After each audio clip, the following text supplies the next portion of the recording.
Iran के खिलाफ बड़ी साजिश का खुलासा हुआ है। 12 डेज वॉर के बाद इजराइल और अमेरिका लगातार प्लानिंग कर रहे थे कि अब क्या किया जाए, क्योंकि सामने से डायरेक्ट नहीं लड़ा जा सकता, ईरान मजबूत है। तो इन्होंने ईरान के अंदर जो कुर्दिश लड़ाके हैं, जो कुर्द के लोग हैं, उनको भारी मात्रा में इलीगल तरीके से अमेरिका इजराइल ने उनको एडवांस हथियार पहुंचाए थे। अब ये रिपोर्ट से खुलासा हुआ है, तो अब उनकी ज़रूरत आन पड़ी है। उनको हथियार दिए इसलिए गए थे कि वो प्रदर्शन करें, प्रदर्शन में शामिल हों। और जो आपने प्रदर्शनों में देखा, ईरान की बिल्डिंगों में आग, ईरान के लोगों पर हमला, ईरान के ही जो लोग कर रहे थे वो यही थे, कुर्द और दूसरे ईरान के गद्दार। रिपोर्ट ये है कि उनको स्लीपर सेल की तरह वहाँ पाला गया अमेरिका और इजराइल के द्वारा, और उनको कह दिया गया था कि आप सरकार गिराकर खुद की सरकार बना लो, चाहे उसके लिए कुछ भी करना पड़े, हम आपके साथ हैं। अब जब ये नहीं हो पाया तो अमेरिका और इजराइल ने दोबारा कुर्द से बात की है, कुर्दिश से बात की है और कहा है कि ज़मीनी ऑपरेशन करो। यानी अगर ज़मीनी ऑपरेशन होता है तो इसका मतलब अमेरिका की फ़ौज ज़मीन पर नहीं उतरेगी, इजराइल की फ़ौज ईरान में नहीं उतरेगी, क्योंकि पहले से ही स्लीपर सेल कुर्दिश शक्लों में ईरान में मौजूद हैं। अमेरिका और इजराइल के इशारे में वो तुरंत ईरान में एक्टिव हो जाएंगे। तो ये ईरान के लिए खतरे की घंटी है। ऐसा ही होता है जब सामने वाला जीत नहीं पाता है तो तीसरे ग्रुप को सपोर्ट करता है कि भाई तू लड़ ले, हम पैसे दे देंगे। अमेरिका के राष्ट्रपति ने भी बोल दिया है, ट्रंप ने भी, कि मैं हथियार वाले ग्रुप को सपोर्ट करने को तैयार हूं ईरान के खिलाफ। सोचिए, जब ईरान अपने साथियों से मदद मांगता है तो अमेरिका और इजराइल दोगले कहते हैं कि प्रॉक्सीज, ईरान की प्रॉक्सीज हैं, ये ईरान की प्रॉक्सीज हमला कर रही हैं, ईरान की प्रॉक्सीज ऐसी, ईरान की प्रॉक्सीज वैसी। ठीक, ये खुद दुनिया के सामने अपनी आतंकी प्रॉक्सीज एक्टिव कर रहे हैं और दुनिया चूरन की तरह चुपचाप अनजान बनी हुई है। ऐसा है, अनजान कोई नहीं बना, सबको पता है, लेकिन सब उसकी तरह है, फलाने की तरह डरपोक, सच नहीं बोल पा रहे हैं। मेरे दोस्तों, ये खबर लंबी है लेकिन बहुत इंपॉर्टेंट है, तो इसलिए एक एक खबर को ध्यान से इस वीडियो को आखिर तक देखिएगा। कोशिश कर रहा हूं कि बड़ी बड़ी जानकारियां आपको यहां दे दूं। आप सोचिए, इस जंग में अमेरिका पूरे एक साल में जितने इंटरसेप्टर्स बनाता है, फिर सुनिए, अमेरिका जितने एक साल में, पूरे एक साल में इंटरसेप्टर बनाता है, गल्फ के देश उतने इंटरसेप्टर एक दिन में इस्तेमाल कर रहे हैं, जिसकी वजह से डोनाल्ड ट्रंप के चूतड़ों पे पसीना आ रहा है कि करें तो क्या करें। ऐसे तो हमारे इंटरसेप्टर, हमारे डिफेंस सिस्टम कमज़ोर पड़ जाएंगे। रिपोर्ट यह है कि कमज़ोर पड़ रहे हैं। इसी वजह से अमेरिका इजराइल को अब अपने प्रॉक्सीज आतंकी संगठनों को एक्टिव करना पड़ रहा है। तुर्क गवर्नमेंट को मारिए गोली। यहां देखिए, तुर्की की आम जनता, बल्कि पूरी दुनिया की आम जनता, अरब की भी आम जनता जानती है कि ईरान सही है, ईरान इकलौता इलाके में शेर है। तुर्की की जनता भी जान चुकी है, तुर्की की जनता ईरान के सपोर्ट में तुर्की में प्रदर्शन कर रही है।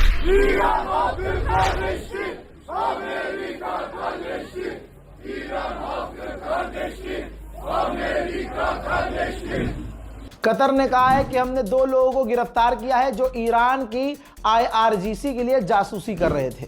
ईरान मिडिल ईस्ट को इतना पीट रहा है कि 9000 अमेरिकी मिडिल ईस्ट में फंस चुके हैं और ट्रंप पहले ही हट चुका है।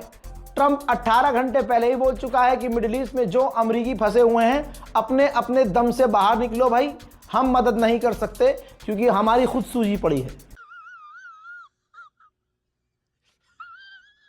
दोस्तों, अमेरिका बौखला गया है, ऐसी बातें कर रहा है कि दुनिया हंस रही है। अमेरिका के विदेश मंत्री ने कहा कि ईरान की गवर्नमेंट को, ईरान को पागल धार्मिक लोग चला रहे हैं। इन्होंने ये भी कहा कि अगर हम हमला ना करते तो ईरान परमाणु बना लेता। एज यूजुअल, हमेशा वाला झूठ। आगे इन्होंने बोला कि वो पूरी दुनिया के लिए खतरा होते, यानी दूसरों को डराना शुरू किया ताकि दूसरा भी एक्सेप्ट कर ले कि हाँ बढ़िया किया अमेरिका ने। उन्होंने आगे ये भी कहा कि अभी हम ईरान पर और बड़े हमले करेंगे। हमने ईरान को इतना कमजोर कर दिया है कि वो अब टेररिज्म को सपोर्ट नहीं कर सकता, वो अपने आप को बचा नहीं सकता। हमने उसके एयर डिफेंस सिस्टम, उसकी नेवी, उसकी एयरफोर्स को खत्म कर दिया है। अमेरिकी सेनेटर ने कहा है, ये दूसरा सेनेटर है, इसने कहा है कि हमें अमेरिका की फौज ईरान में उतारनी पड़ सकती है। मैं तो कह रहा हूं जल्दी उतारो, ईरान बहुत बेसब्री से इंतजार कर रहा है। ईरान छोड़िए, ईरान की जनता बेसब्री से इंतजार कर रही है। ईरान के सुप्रीम लीडर, मरहूम शहीद सुप्रीम लीडर के बारे में एक बड़ी जानकारी। शहीद को मशहद में ही दफनाया जाएगा, लेकिन डेट कंफर्म नहीं है कि कब दफनाया जाएगा। यह कहना गलत होगा कि ईरान का नुकसान नहीं हो रहा है। बिफोर आफ्टर दिखा रहा हूं, ये देखिए ईरान की मिलिट्री साइट हमले से पहले बिल्कुल सही है और हमले के बाद पूरी तरह से मिट चुकी है। इसी तरह से दर्जनों तस्वीर है, दर्जनों जगहें हैं जहां ईरान की मिलिट्री साइट थी और अमेरिका, इजराइल ने अपना पूरा दम लगाकर उन पर हमला किया और ईरान का बड़ा नुकसान कर दिया। अब इधर IAEA की एंट्री हुई। IAEA ने कहा कि मैं 10 मरतबा कह चुका हूं कि हमारे पास कोई सबूत नहीं है कि ईरान परमाणु बना रहा हो, लेकिन यह कहना जरूरी है कि उसके पास इतना यूरेनियम है कि वो परमाणु बना सकता है और इस बात की कोई गारंटी नहीं है कि उस न्यूक्लियर प्रोग्राम पीसफुल है।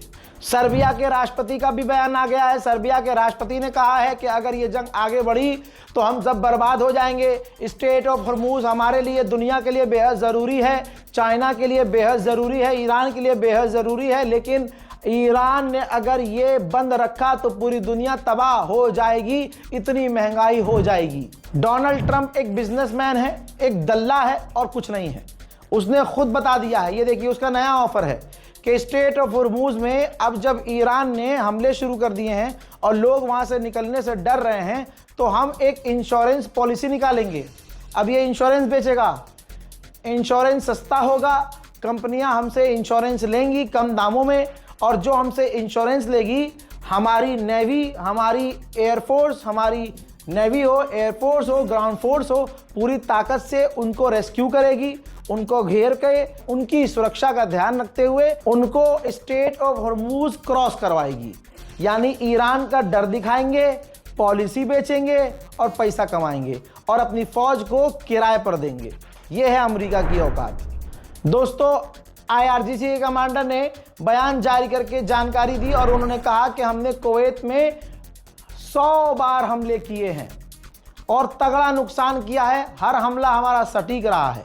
पहली बात। उन्होंने आगे ये भी कहा कि हमने कुर्दिस्तान को भी निशाना बनाया, कुर्दिस्तान पर भी ड्रोन हमला किया और अमेरिका के 100 कैजुअल्टीज हैं, अमेरिका के फौज के 100 लोग घायल और मारे गए हैं। साथ में ये बात तो मैं बता चुका था, लेकिन इन्होंने भी कंफर्म कर ही दिया है कि हमने अमेरिका और इजराइल के 35 से 36 ड्रोन को मार गिराया है। डोनाल्ड ट्रंप का अचानक से बयान आता है और बताता है अमेरिकियों को ढारस देने के लिए कि हमारे B-2 परमाणु बॉम्बर ईरान पर बमबारी कर रहे हैं। स्ट्रेट ऑफ हॉर्मुज में ईरान का खौफ तारी है। जरा इस वीडियो को देखिए, टैंकरों की, समुद्री जहाज़ों की लाइन, कतार लगी हुई है, लेकिन किसी में इतनी जुर्रत नहीं है कि जो हैदर के लाल ने, जो अली के लाल ने लाइन खींची है उसे कोई क्रॉस कर दे। सारे टैंकर लाइन से खड़े हुए हैं समुद्र में। कुछ ही घंटे पहले इराक में इरबिल, जो वो जगह है जहां अमेरिका का मिलिट्री बेस है, एक बार फिर से ईरान ने वहां हमले किए हैं जो सटीक हुए हैं। क्या आपको 15 मिनट में लोन चाहिए? जी हाँ, हम आपको ऐसे वेबसाइट के बारे में बताने जा रहे हैं जहां 2000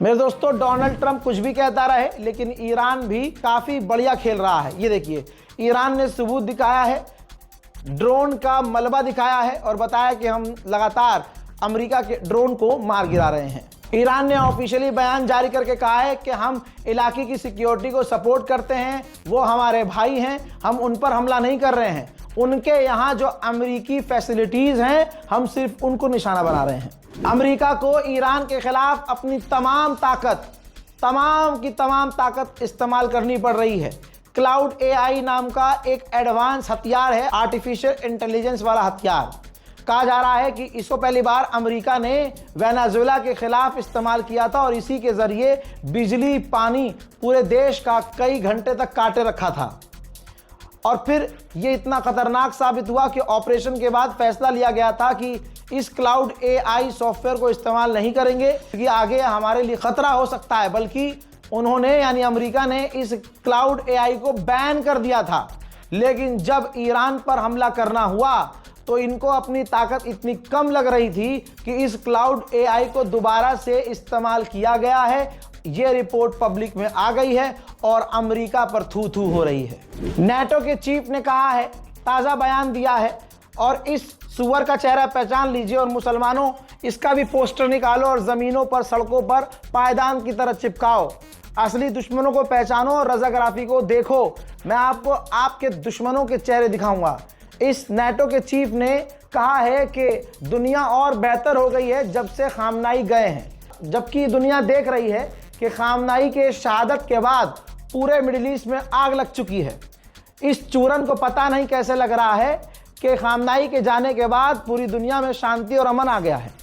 दूसरी बात, इसने कहा कि आतंकवादी हमलों को बढ़ावा दे रहा है, ईरान आतंकवाद फैला रहा है और हम हर तरह से अमेरिका इजराइल के साथ हैं। समझ में आ गई बात? और ये बात नेटो का चीफ क्यों कर रहा है उसका भी मैं मतलब बता देता हूँ, वजह बता रहा हूँ। नेटो अमेरिका के बिना कुछ नहीं है। नेटो के अच्छे खासे पैसे अमेरिका भरता है, खर्चा उठाता है और नेटो के अंदर सबसे मजबूत मेंबर अमेरिका है। अगर नेटो का चीफ अमेरिका को खुश नहीं करेगा तो अमेरिका नेटो से भी बाहर हो जाएगा और ये सब भिखारी हो जाएंगे। ताज़ा जानकारी एक और जान लीजिए, बैक टू बैक सब ब्रेकिंग न्यूज़ दे रहा हूं आपको, बैक टू बैक बोनस है आपके लिए। ईरान के विदेश मंत्री ने कह दिया है, जहां दुनिया सोच रही है कि ईरान अब प्रेशर में आएगा, ईरान के विदेश मंत्री ने कहा है कि हम बात नहीं करेंगे बल्कि हम शैतान से लड़ते रहेंगे। अल्लाह अकबर। सबसे बड़ा दुश्मन ईरान का, इस्लाम का, दीन मुस्तफ़ा का अगर कोई है, मोहम्मद बिन सलमान का घिनौना चेहरा दूसरी बार सामने आ रहा है इसी जंग में। एक तो मोहम्मद बिन सलमान ने डोनाल्ड ट्रंप पर दबाव बनाकर हमला करवाया कि हमला करो, क्यों नहीं करते? अगर नहीं करोगे तो ईरान घमंडी हो जाएगा, पूरी दुनिया में उसका रौला हो जाएगा। ठीक, अब अमेरिकी सेनेटर आया है सामने। यह है अमेरिकी सेनेटर जो डोनाल्ड ट्रंप का काफी करीबी है। इसने भांडा फोड़ा है। इसने कहा कि मोहम्मद बिन सलमान, सऊदी अरब की गवर्नमेंट ने कहा है कि अगर ईरान की रिजीम गिर गई तो हम इजराइल से नॉर्मलाइजेशन कर लेंगे। और इजराइल भी इस बात पर राजी है और वो एग्री है, खुश है कि चलो किसी बात पे तो सऊदी अरब ने शर्त रखी कि ये काम कर दो और सऊदी अरब नॉर्मलाइजेशन कर लेगा। तो ये काम कितनी बौखलाहट से मोहम्मद बिन सलमान चाह रहा है कि रिजीम गिर जाए, ईरान की गवर्नमेंट खत्म हो जाए। और आगे इन्होंने बताया कि सऊदी ने बोला कि अगर ईरान की रिजीम नहीं गिरी तो इजराइल से नॉर्मलाइजेशन नहीं करेंगे। यानी पहले डोनाल्ड ट्रंप पर प्रेशर बनाया बिन सलमान ने कि ईरान पर हमला करो। अब ये इजराइल पर प्रेशर बना रहा है। ये सुअर की नस्ल, ये पड़ोस की पैदाइश, ये जिसके बाप का पता नहीं असली बाप कौन है, ये मोहम्मद बिन सलमान अब इजराइल पर प्रेशर बना रहा है कि हमसे अगर नॉर्मलाइजेशन करना है तो तुम्हें ईरान की रिजीम को खत्म करना होगा। लानतुल्लाह। उधर ईरान पर फिर से देर रात को इजराइल के बड़े हमले, तस्वीर आपके सामने।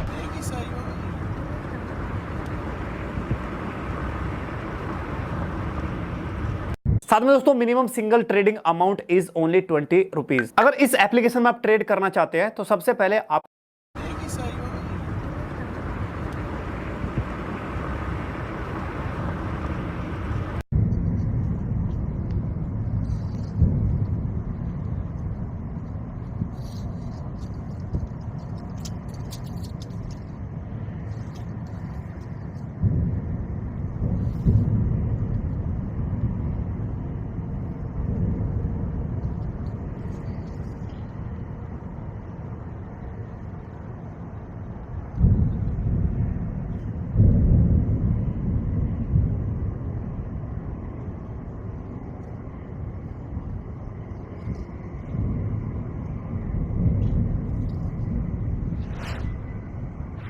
कतर जो कल तक कह रहा था कि हम ईरान की मिसाइलों को रोक रहे हैं, लीजिए थूक कर कैसे चाट रहा है।